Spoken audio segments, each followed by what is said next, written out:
Landlords in one community are giving up on Section 8 rentals and instead are converting their units over to Airbnb.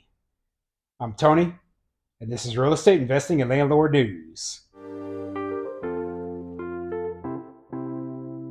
All right, so I have an interesting article for you today, and it's covering an area I don't normally cover, and that's the Smoky Mountains of North Carolina. Okay, so this isn't an area that I even know much about, but I'm assuming it's a more touristy area, beautiful area from the pictures that I've seen, and it looks like a great kind of place to visit, right? But here's the problem: the people who actually live in the area are having a lot of trouble finding affordable housing. And in particular, people who need Section 8 rentals. They are having a difficult time because a lot of landlords are saying, hey, I do not want to deal with the Section 8 program anymore. And so I'm going to convert my unit over to an Airbnb and rent it out to all the tourists and visitors who come into the community because I'm going to make a lot more money and have to deal with a lot less of the problems. Now, the reason I bring this sort of article up is because they are dealing with the same issues with Section 8 as pretty much everywhere else. Section 8 is a nightmare for a lot of landlords,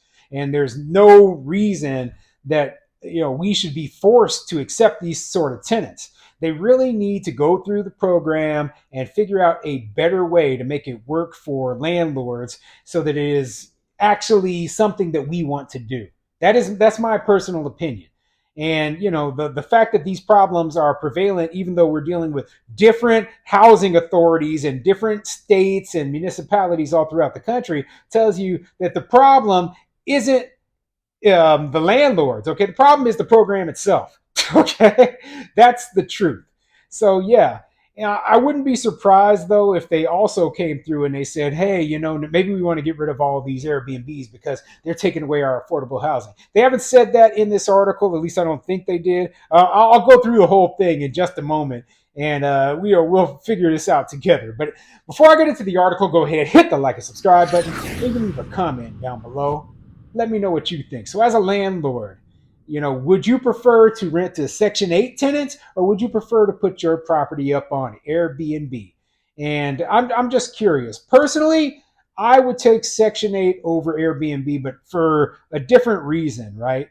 One, I prefer long-term rentals. I don't like the short-term rental model just because it is a lot more labor intensive.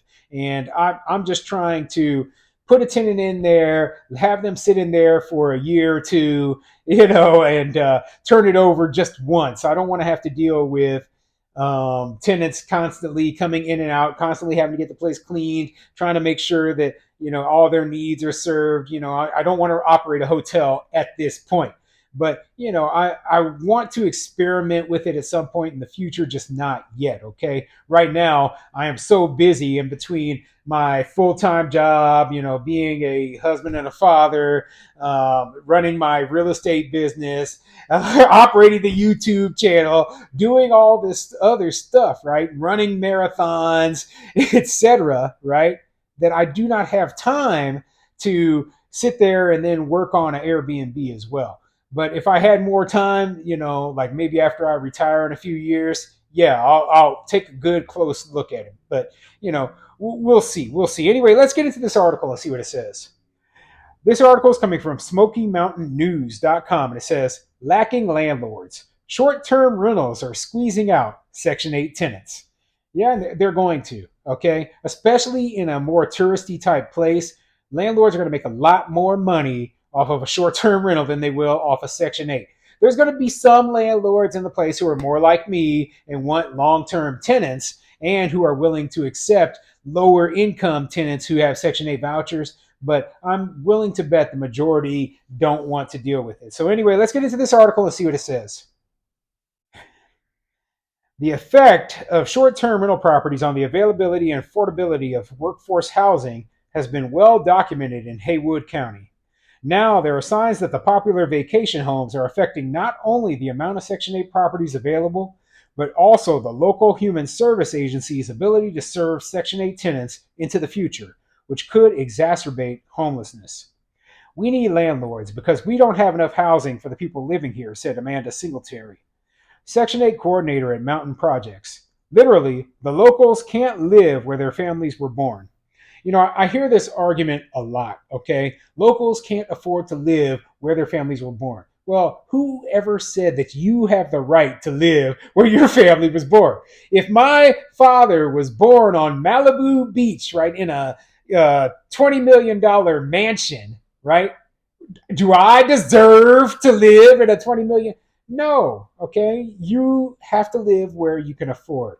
And in a lot of cases, especially with these tourist communities, the people who actually work in the tourist towns, what they do is they have to commute in from a less expensive place where there is a lot more housing available.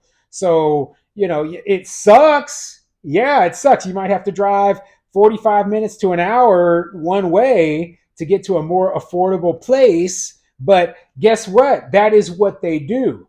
And it makes sense in a lot of contexts, especially when, like the same thing happens up in the mountains up, like near Aspen, Colorado, because it's a very expensive town and a lot of people just can't afford to live there. And yeah, it would be preferable if the people didn't have to commute. But if you start building a ton of housing or making enough housing for all of these workers to live in town, one, a lot of them aren't going to want to live there in town, and yeah, people should be allowed to live where they want to live. And two, it might change the character of the town itself and make it a different place than what it is right now. And do you really want that? No, I wouldn't. Okay, so right now the best solution would be to figure out where the closest place would be where, if you're a person who works in this area, where you can use your Section 8 voucher and then still commute up into that town to work. We need landlords. Oh, I'm sorry, I already read that. Section 8 of the Housing Act of 1937 authorized private landlords to receive rental assistance funds on behalf of low income tenants. In a nutshell, the U.S. Department of Housing and Urban Development earmarks a certain amount of money and numbers of vouchers to local public housing agencies and human service organizations like Waynesville based Mountain Projects, which then administer the funds locally. Pre-pandemic, we were funded for about 1,000 vouchers a month. We used to hold steady at issuing about 925 a month, said Brooke Smith, assistant director of Mountain Projects. There are two sides to the voucher equation: demand by tenants who qualify for Section 8 vouchers and the supply of landlords willing to accept Section 8 vouchers. We started dropping at the end of 2020, Smith said. The beginning of 2021 is when we really started seeing the steady decrease. We got to an all time low in March of 2023 at about 740 vouchers.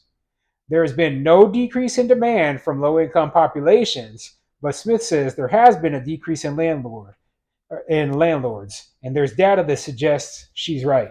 Yeah, more landlords, they're going to leave, and it's not always going to be that they are going over to Airbnb. Some of them are just going to be renting to normal tenants who are paying market rates, and where they don't have to deal with the government bureaucracy. Like that's one of my huge gripes with the program right there, is the bureaucracy you have to go through, the hoops for the inspections and all of that nonsense. It just isn't worth it for a lot of landlords. That's why the majority of landlords just do not want to deal with it. And they're only going to face more decreasing numbers of landlords who want to participate in the program as time goes by.